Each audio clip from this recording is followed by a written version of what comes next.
Welcome back, everyone, to another great episode of Mann Cinema Reviews. It is your lovely host, Peter Mann. What's up, y'all? Today we have the dual format, 2 new reviews, and we're going to get into some adult content, so viewer discretion is advised. For now, go ahead, press like, subscribe, and hit that notification bell as well to notify you of a new review posted to the channel. Thank you very much for choosing Mann Cinema Reviews. Today we're going to get into the latest from A24, and that is X, a new horror film from indie director Ty West. And we also got the latest from Hulu. It's an erotic thriller starring Ben Affleck and Ana de Armas, In Deep Water. Let's go with the A24 latest horror film, X. Now this is set in rural Texas in the 1970s. It starts off in Houston, where we see Mia Goth and Martin Henderson. They work at a stripper joint, and they're on their way to make a cinematic adult film. On the ride is Jenna Ortega, Brittany Snow, and Scott Muschetti. You heard it. Kid Cudi is in this film to round out the cast. Now, in the homage and the documentary style look of the Texas Chainsaw Massacre, I like what Ty West is doing as far as the horror aesthetic. It's very appealing. It's very grungy looking. That guerrilla filmmaking is definitely felt. You get the humidity and the sweatiness of rural Texas. They go to a elderly home of that is secluded. The elderly innkeepers do not know that they are filming this adult film. All the elderly man asks is not to disrupt or bother his elderly wife, who wanders the premises at night. So they start off shooting the film. However, we do see glimpses of the wife up in the window. Mia Goth catches it right when they enter, and they start shooting. However, their shoot is disrupted in the night when the elderly wife stumbles upon each and every one of them and starts a killing spree. So with that, I just have to give kudos to Ty West. Like I said, he's really capturing the look and feel of rural Texas in this period of time.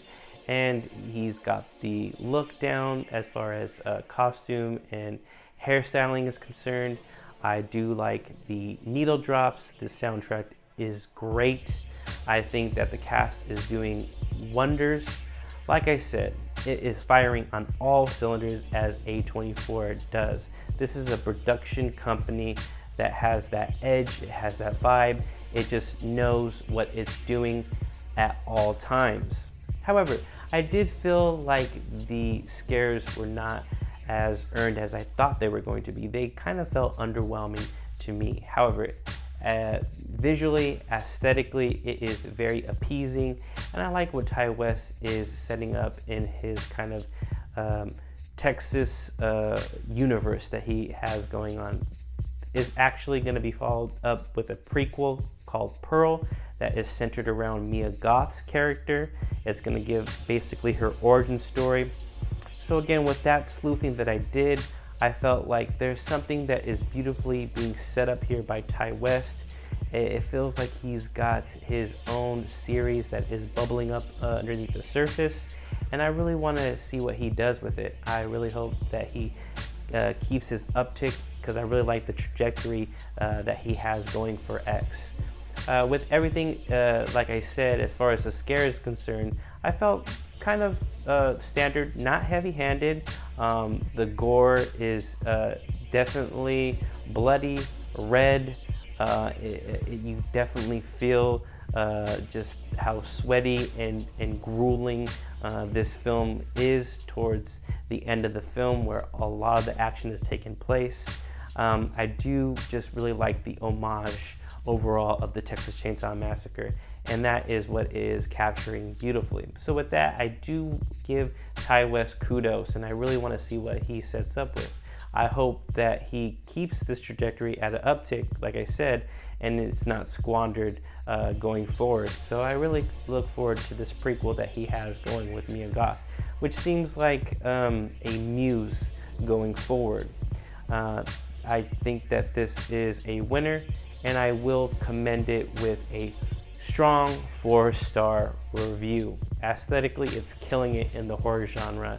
So I really do commend what Ty West is doing with X. Now going on to the latest from Hulu. This is Deep Water, starring Ben Affleck and Ana de Armas. They are Vic Van Allen and Melinda Van Allen, a wealthy, well-to-do family. They are beloved by their friends. However, some feel that Vic is very jealous and demanding of Melinda. However, they also know how Melinda is around young suitors. She flaunts young men in front of her husband.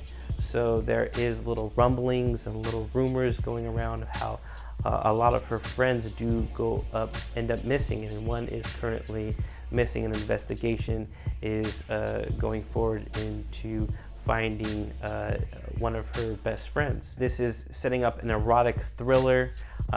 We do know that Affleck and Ana de Armas were in a relationship during the production of this film.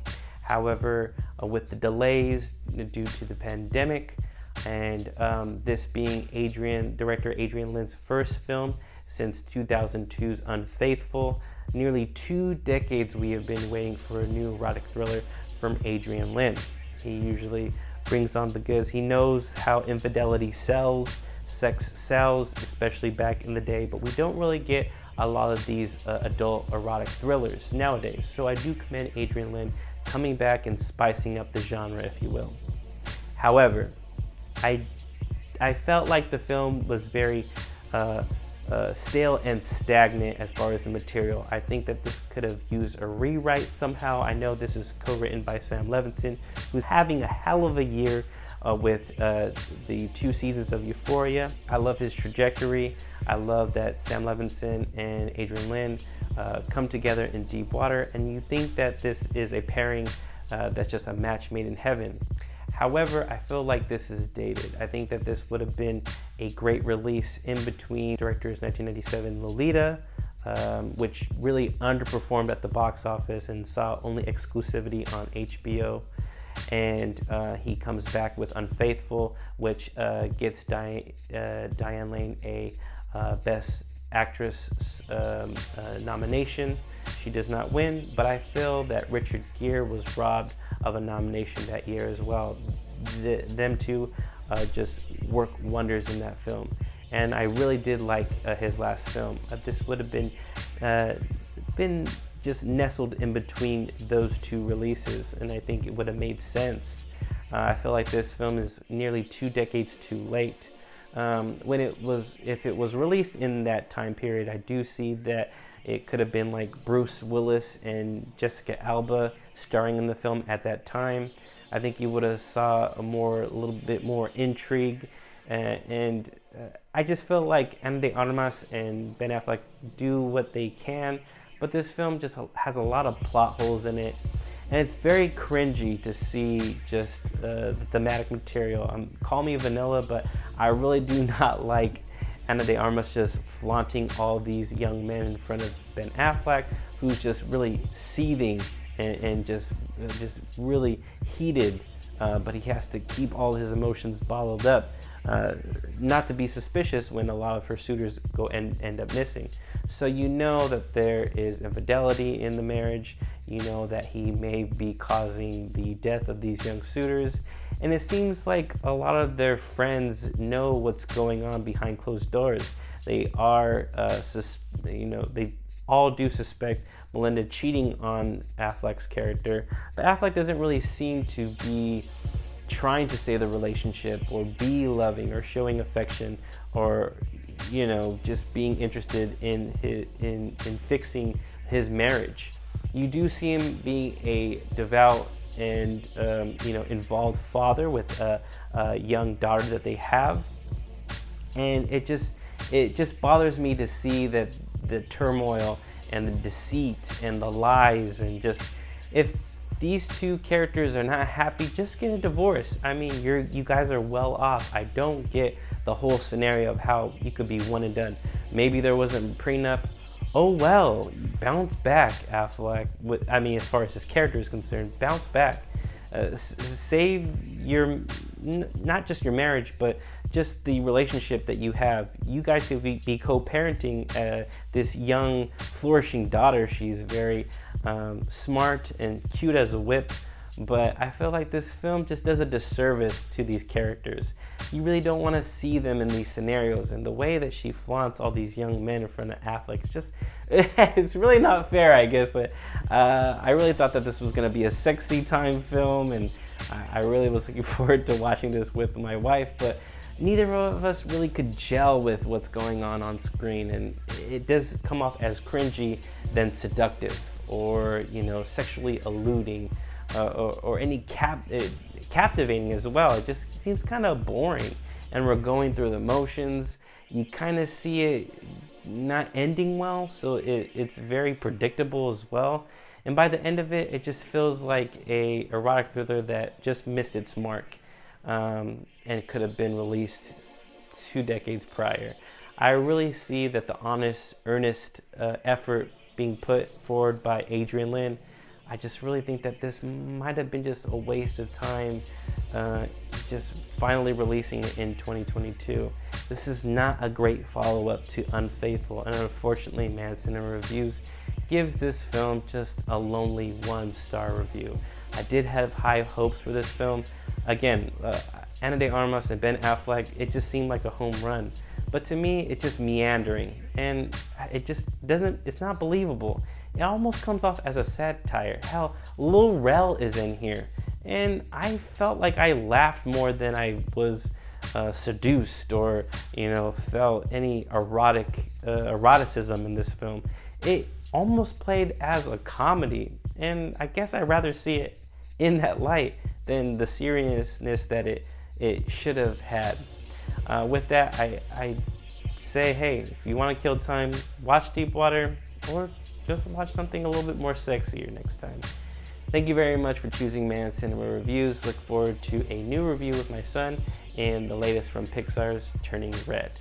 Thank you very much. Go ahead, leave a comment, press like, subscribe, and we'll see you on the next one.